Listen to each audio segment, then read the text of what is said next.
أما بعد فأعوذ بالله من الشيطان الرجيم بسم الله الرحمن الرحيم يا أيها الذين آمنوا اتقوا الله وكونوا مع الصادقين صدق الله العظيم. یقینا تاسو ټول زما مشران یې د عمر په اعتبار سره هم او د علم په اعتبار سره هم او تاسو مخې ته خبرې کول بې ادبي ګڼم خو د الامر فوق الادب په بنیاد باندې صرف یو دو خبرو وضاحت به تاسو ته وکم چې هغه ضروري ګڼم چې هغه هر ځای کې په هر مدرسه کې او هر یو طالب په هغه خبرو کې زیات تر په سوشل میډیا باندې هغې کې اخته دی. زمونږ دا مجلس خو داسې تفریحي مجلس دی خو د دې دو مسایلو وضاحت ضروري ګڼم چې هغې کې یو مسله د کرامات اختیاري ده او بله مسله هغه د عود الروح ده او بیا بل زمونږ مربي او مرشد مفتی ګوهر علي شاه صاحب بل ورځ یو خبره کړې وه نو هغې باندې پنجپریانو رد هم کړی و او بعض زمونږ کم دیوبندي ملګري چې دی هغه چې هغه تحقیق ته لاسرسنه نه کیږي او بل د علمي میدان کې کمزوره دي نو هغې کې پیر صاحب دا خبره کړې وای د قول د تعلق الروح د قبر کې حیات النبي په باره کې یا دغه شنې عام مړي په باره کې د تعلق الروح د قول دا د معتزلیانو دی. نو بیا بعضو ملګرو اعتراض وکړله چې دغه پیر صاحب محترم خدا ډېر زیات نعوذ بالله غلطه خبره کړې ده ځکه چې زمونږ جمهور علماء دیوبند اکثر کتابونو کې هغه قول د تعلق الروح کړی ده. نو دغه دو خبرو کې ستاسو اجازت وي او ستاسو خوښه وي لږ ټایم به واخلم او وضاحت به وکړم. اصل کې مسله د کرامات اختیاري ده. د دې وضاحت صرف دومره وکم چې د کرامت اختیاري په معنا او په مقصد او په غرض او په مفهوم او په معنا چې کله مونږ پوه شو نو زمونږ هغه دهان او رجحان او هغه ذهن چې کوم هغه بریلویت طرف ته بنځي. بعض خلک دا غلط ګمان لري چې د کرامات اختیاري دا اصل کې د بریلیانو عقیده ده او په دې وجه باندې خصوصا ماته او زمونږ مشرانو ته یعنی هغه کسانو چې د چا اختیاري قول چې وي بریلیانو نسبت کوي. دلته اول خو الزامي جواب دا دی چې ګورئ مونږ هم وایو چې الله واجب الوجود دی موجود دی قادیانیان هم وایي چې الله رب العزت موجود دی انکار خو نه کوي کنه. نو دغه دوانو قول یو شانتی دی. اوس په دې بنیاد باندې نه یو مسلمان د واجب الوجود قول کولو سره نه یو مسلمان قادیانی کیږي او نه یو قادیانی مسلمانیږي بلکې دوانه یو اتفاقی مسله ده باقی اختلافات شته صحیح ده. هم دارنګې د کرامت اختیاري په مسله کې د علماء دیوبند او د بریلیانو اگر چې اختلاف شته چې څنګه علماء دیوبند مني هغې نه هټ کر بریلیان بل شان دي مني. اوس د علماء دیوبند په نسبت باندې د کرامات اختیاري معنا او مطلب څه دی نو د دې مطلب دا دی مولوي صاحب چې د کرامات اختیاري اول د اختیار معنا راواخله مونږ خو اختیار دی ته وایو کنه چې ته د هغې خالق جوړ شي زمونږ ذهن کې دا راځي حالانکه د هر یو شی خالقي حقیقي څوک وي الله رب العزت وي. هم دارنګې د کرامت اختیاري معنا او مقصد دا دی چې د اختیار په معنا د طلب سره اختیار په معنا د علم سره او اختیار په معنا د تشهي سره او اختیار په معنا د طاقت سره چې کله مونږ راواخلو د کرامت اختیاري مسله بالکل ختم شي. د دې مثال دا دی چې کله یو انسان بل انسان ته په ټلیفون باندې خبره کول غواړي نو د ټلیفون کولو دپاره یو شی ضروري وي چې هغې ته ایزلوډ ویلی شي داسې ده. وس دغه ایزلوډ چې کله یو انسان کوي نو دغه دکاندار ته به یو شی ورکوي چې هغې ته رقم ویلی شي پیسې. هم دارنګې چې د دې مثال ورکم چې پوه شي هم دارنګې چې کله یو انسان د الله رب العزت عبادت وکړي الله رب العزت یو انسان چې کله الله رب العزت ته ډېر زیات قریب شي دعاګانې وغواړي عبادت وکړي ذکر وکړي نو الله تعالی دغه بنده ته یو طاقت ورکړي. یو طاقت څنګه چې یو کس ایزلوډ کوي پیسې ورکړي دکاندار ورته ایزلوډ وکړي هم دارنګې یو انسان چې د الله عبادت وکړي الله تعالی په بدل کې ورته یو نعمت ورکړي. اوس دا نعمت مثال به دا شي لکه مثال په طور باندې اوس یو بزرګ دی ملا صاحب ته تا د الله رب العزت ډېر زیات عبادت وکړو عبادت دی وکړو الله درته یو کرامت کرامت د ته الزمان صحیح ده کنه کرامت د ته الزمان شاید بل یو کرامت مثال په طور یو ځای ته په ګاډي کې 10 غنټې سفر دی او الله درله دومره طاقت درکو چې ته هغه ځای ته په 2 منټ کې سفر کولی شي. داسې په روایاتو کې شته لکه چې زمونږ کابرینو په روز کې 313 بار به قرآن ختم کول یا دغه شانې بل بزرګ په باره کې راځي چې هغه هم هر منزله به خانه کعبې ته ځان رسول صحیح ده که نه.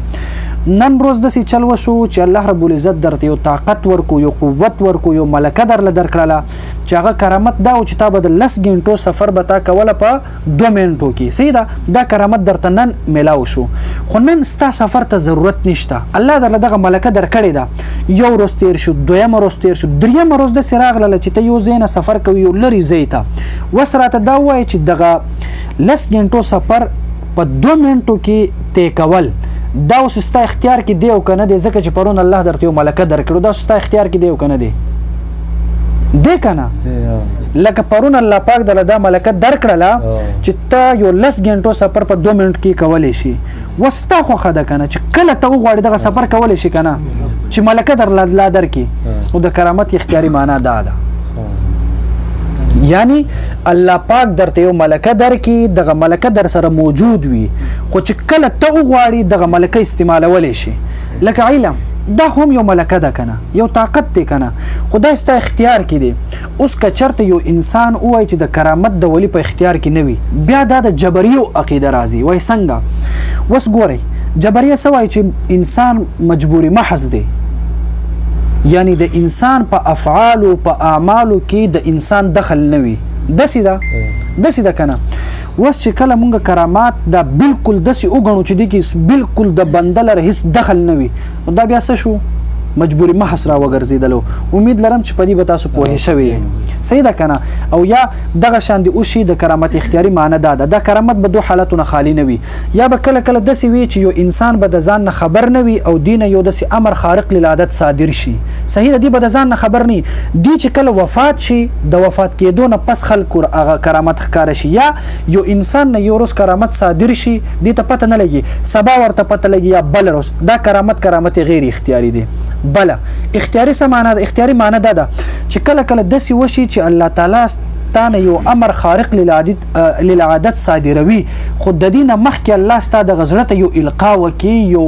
کشف وکړي درته یو خبر درکړي چې بزرګه ولیا دغه کار درنه صادریږي یعنی چې کله د یو امر خارق للعادت صادریدلو علم در سره وي دې ته کرامت اختیاري ویلی شي او که چېرته علم نه وي دې ته څه ویلی شي غیر اختیاري ویلی شي دا د پیر صاحب د خبرو وضاحت دویمه خبره دا ده چې زمونږ مسله اوس په دې باندې ده چې تعلق الروح او عود الروح په دې کې یو غټ لانجه ده صحیح ده که نه اکثر زمونږ طالبانو کې د ټولو نه غټ مرض دا دی چې ستاسو ټایم هم ډېر زیات ضایع کېږي خو بهرحال د زړه هغه درد وایم اصل کې زمونږ طالبانو کې د ټولو نه غټ مرض څه ده شخص پرستی صرف یو سوال تاسو نو کوم تاسو براله جواب راکړئ ټول صحیح ده که نه صحیح ده دا راته وایي چې کله داسې کېدلی شي چې امام ابو حنیفه رحمه الله په حق وي او امام شافعي صاحب په خطا باندې وي کېدلی شي داسې کېدلی شي چې امام ابو حنیفه رحمه الله په حق وي او امام یوسف رحمه الله په خطا باندې وي کېدلی شي خود کېدلی شي چې لکه په فقهي کتاب قدوري شو دغه شان کنز شو دغه شرح الوقایه شو ډېر کتابونو کې ذکر دی چې لکه یو مسله کې اختلاف راځي نو مونږ فتوا په کم یو مسله باندې ورکو کم یو چې قوي وي نو هر یو چې یو مسله صحیح شو نو د صحیح مقابل څه وي خطا وي هر یو چې حق وي د حق مقابل څه وي باطل وي اصل کې زمونږ د طالبانو په ذهن کې یو غټه لانجه څه شی ده چې مونږ همیشه د خطا مقابل کې مونږ باطل ګرځو یا د خطا په مقابله کې مونږ حق ګرځو دا غلطه خبري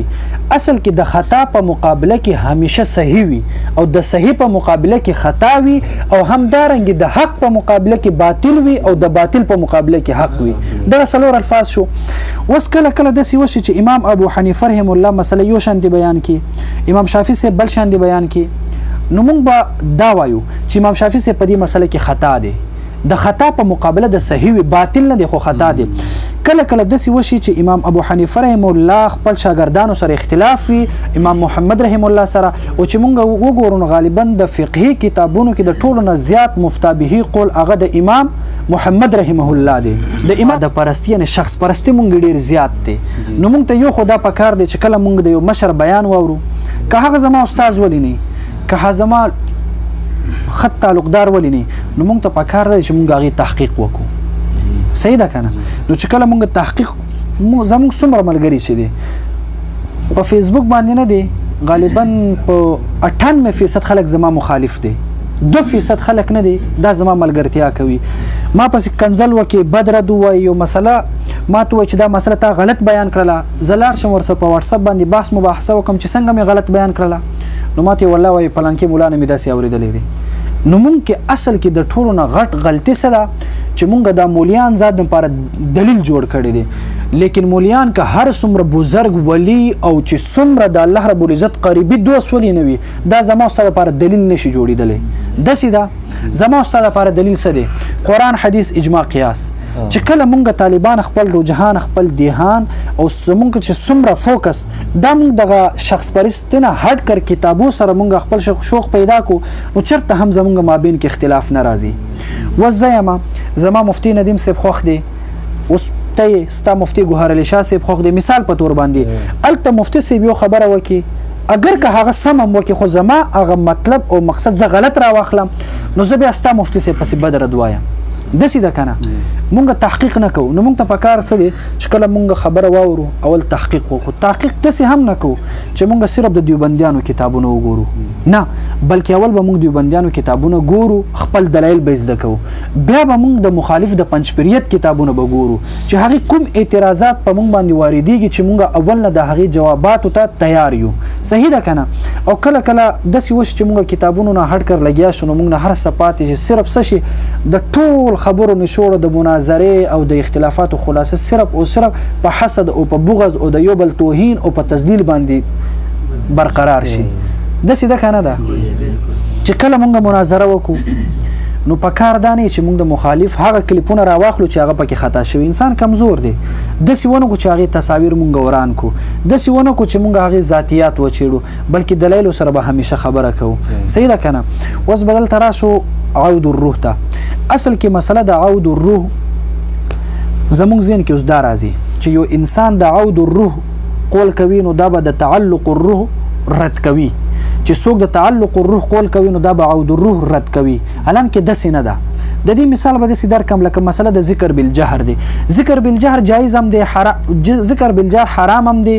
بدعت هم دی او جایز هم دی او افضل هم دی خپل شرایطو سره لکه چې یو انسان په منځه ولاړی ته ذکر بالجهر کوي نو دا حرام دی نه دی جایز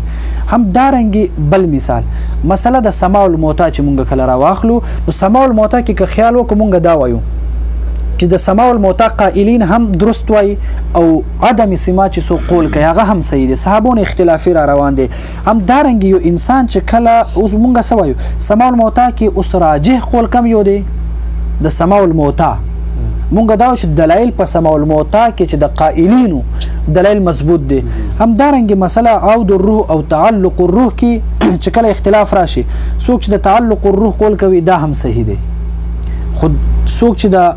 عود الروح قول کوي دا هم صحیح دی څنګه چې په سماع الموتى کې دواړه صحیح دی څنګه چې ذکر بالجهر کې دواړه صحیح دی هم دارنګي په دغه مسله کې چې د تعلق الروح او د عود الروح په مسله کې هم دواړه صحیح دی بیا مونږ دا و چې د سماع الموتى دلایل مضبوط دي نو زمونږ په علماء دیوبند په نسبت باندې څه دي سماع الموتى قائلین مضبوط دي هم دارنګي عود الروح او په تعلق الروح کې مضبوط دلایل هغه د څه شی دی د عود الروح راغلي دي صحیح ده کنه نو کله چې یو انسان د عود الروح معنی وکړي هغه مطلب دا نه چې تعلق الروح نفي کوي صحیح ده کنه لکه مثال په تور باندې زمونږ امام ابو حنیفه رحم الله په نسبت باندې د لاس اوچتول دی زی پوری دا صحیح دی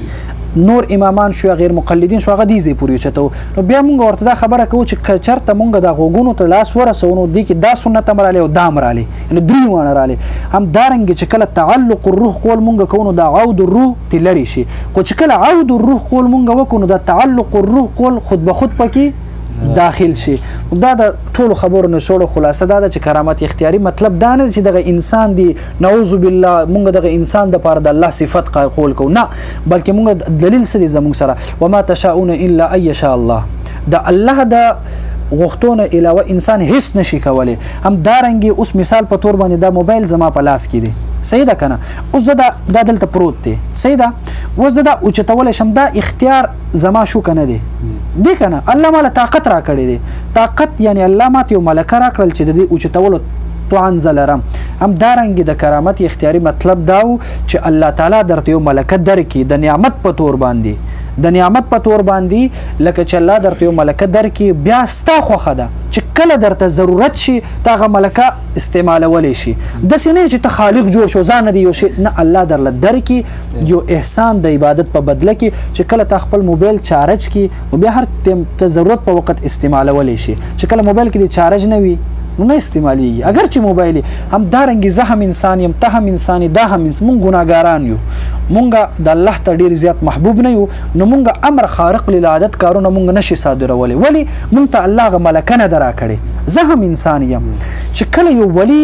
یو کار صادروي د دې مطلب دا نه چې دا ولی الله جوړ شي نه څنګه چې موبایل کې چارج راشي بیا کال ملاويږي هم دارنګي چې کله یو ولی الله ته نږدې شي الله ورته یو نعمت بدله ورکړي دغه بدله دی هر کله استعمالول شي دا خبره دی خوښه شوی نو دا به د استادانو برکت وي او کچرته خوښه شوی نه وي استاد یو زه پکې خطا شوم دا به زما خپل غلطي وي او استاد د ټولو شکریا او بخنه غواړم او الله دې مونږ ټولو ته تحقیق